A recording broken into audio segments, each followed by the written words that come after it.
مفتی صاحب داڑھی کے مسئلے پہ کیونکہ بہت سارے آپ کو پتا ہے پاکستان میں لوگ کہتے ہیں کہ جی چھوٹی داڑھی بھی ٹھیک ہے. ایک تو داڑھی کے والے سے دونوں چیزوں کی وضاحت فرما دے, عام آدمی کے لیے داڑھی اور پھر امام کے لیے داڑھی. اور قاری طیب صاحب رحمہ اللہ نے اپنی کتاب میں چھوٹی داڑھی کو بھی کسی حد تک گنجائش دی ہے. اس کتاب میں نے خود پڑھا ہے, یہ میرے والد صاحب نے دکھایا مجھے.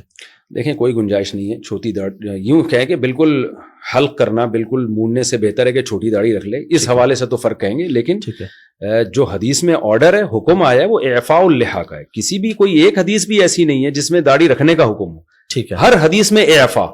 ٹھیک ہے, اعفاء کا مطلب ہے اپنے حال پہ چھوڑ دو. ٹھیک ہے. تو اگر کوئی اہل حدیث کے قول کو لیتا ہے نا کہ ایک مٹھی تک بھی نہیں کاٹ سکتے, جی جی, اس کے پاس تو دلیل موجود ہے. بہت سے اہل حدیث ہم نے دیکھے بہت بڑی بڑی داڑیاں ہوتی ہیں, اس کی تو پھر بھی کوئی دلیل ہے. لیکن چھوٹی کرنے کی تو کوئی حدیث میں دلیل نہیں ہے. اور عشر من الفطرہ حدیث میں آتا ہے کہ فطرت میں سے نیچر ہے, نیچر کے خلاف آپ چلیں گے تو بغاوت ہے نا, یہ تو ناجائز ہے. اس حدیث میں آتا ہے, آپ نے فرمایا کہ 10 چیزیں فطرت ہے, اس میں مونچھیں تراشنا, اس میں داڑھی کو بڑھانا, اعفاء اللحیٰ, حلق آنا یعنی زیر ناف بالوں کا صاف کرنا, بغلوں کے بالوں کا صاف کرنا. تو کیا یہ ساری چیزیں سنت ہیں اگر آپ چھوڑ دیں بغل کے بال؟ کلچر کا حصے, کلچر کی وجہ سے نبی نے حکم دیا. تو جس حدیث میں ناخن کاٹنے کا حکم ہے, آپ ناخن بڑھانا حرام ہے, آپ کی نماز نہیں ہوتی, اسی حدیث میں داڑھی بڑھانے کا بھی حکم ہے, اسی حدیث میں بغلیں صاف کرنے کا بھی حکم ہے. یہ داڑھیوں پہ آ کے یہ لوگ اٹک جاتے ہیں کہ چھوٹی کرنا جائز ہے, بغلوں پہ آگے نہیں اٹکتے. اس سے پتہ چلتا ہے کہ آپ نے دیکھیں اس میں کچھ تو صحیح علماء, نیک علماء, جو میں نہیں کہہ رہا کہ ان کی نیت خراب ہے, لیکن ان کے پاس دلیل نہیں ہے. ٹھیک ہے, ہمارے پاس اجماع امت دلیل ہے, صدیوں سے چلا. امام شافعی کا ایک قول ملتا ہے ضعیف قول کے چھوٹی کرنا صغیرہ گناہ ہے, لیکن صغیرہ بھی جب ہے جب کوئی ایک دفعہ چھوٹی کرے, چھوٹی رکھتا ہے تو صغیرہ اسرار سے کبیرہ بن جاتا ہے. تو ایک قول ملتا ہے, لیکن تینوں ائمہ اور خود امام شافعی کا جو مفتہ بھی قول ہے فقہ شافعی میں, چاروں مذاہب میں, اور صحابہ تابعین, کوئی ایک نہیں آپ دکھا سکتے. ایسی چیز کو آپ کلچر کہہ کے ٹال دیں کہ بھی کلچر تھا, تو کلچر تو بال رکھنے کا بھی تھا, وہاں کیوں نہیں نبی نے اتنی تاکید سے حکم دیا؟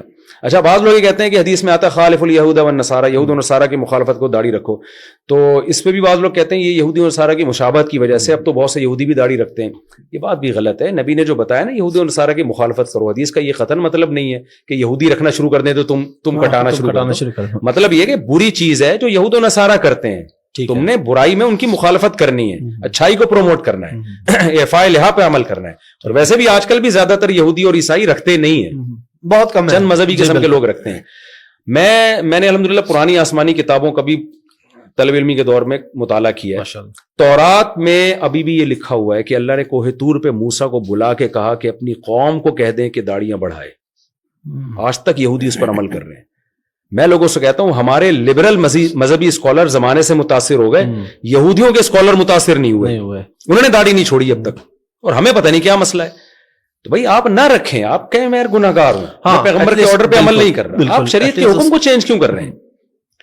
تو 150-200 سال پہلے علامہ شامی ابن عابدین جو فقہ حنفی کے بڑے مستند ایک مفتی سمجھے جاتے ہیں, جن کو بہت آدھی دنیا نے ان کو فالو کیا ہے, ان کے یہ الفاظ ہیں کہ داڑھی ایک مٹھی سے کم کرنا یا بالکل منڈا دینا, کما یفعلہ بعض المغاربۃ والمخنثۃ من الرجال فلم یبحہ احد. وہ 150-200 سال پہلے یہ لکھ رہے ہیں کہ جیسے کہ اہل مغرب کرتے ہیں, یا کچھ وہ مرد جو عورتوں کی مشابہت کرتے ہیں, وہ مرد جو چھوٹی داڑھی کرتے ہیں یا شیو کرتے ہیں, اس کو کسی نے بھی حلال قرار نہیں دیا. یعنی اس وقت 200-250 سال پہلے روئے زمین پر کوئی ایک مفتی بھی نہیں تھا جو اس عمل کو جائز کہتا ہو. اجماع امت خود ایک مضبوط دلیل ہے. حدیث میں آتا ہے میری امت گمراہی پہ جمع نہیں ہو سکتی. تو میں نے ابن عابدین رحمہ اللہ کا قول دلیل کے طور پہ پیش نہیں کیا, میں نے ان کی نیوز کے طور پہ پیش کیا. اس وقت روئے زمین پر کوئی بھی, حدیث میں آتا ہے امت گمراہی پہ جمع نہیں ہو سکتی, تو کیسے جمع ہو گئی اتنی بڑی امت؟ تو ہم اصل میں کلچر سے متاثر ہوئے ہیں. اب بجائے کلچر کو چینج کرنے کے ہم خود چینج ہو رہے ہیں.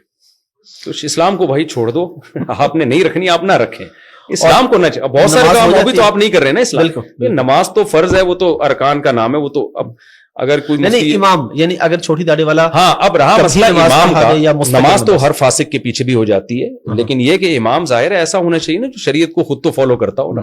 امام کی سلیکشن میں تو یہ چیز دیکھی جائے گی کہ وہ شریعت کو فالو کر رہا ہے کہ نہیں کر رہا. ٹھیک ہے, تو اس میں تو داڑھی بھی دیکھی جائے گی, اس کے جو ہے وہ کسی علانیہ کبیرہ گناہ میں مبتلا نہ ہو, یہ بھی دیکھا جائے گا. لیکن اگر کوئی بغیر داڑھی والا نماز پڑھاتا ہے, نماز تو پھر ہر ایک کے پیچھے, ہر جو صاحب ایمان ہے اس کے پیچھے ہو جاتی ہے, لیکن اپنے اختیار سے ایسے شخص کو امام بنانا ٹھیک نہیں ہے.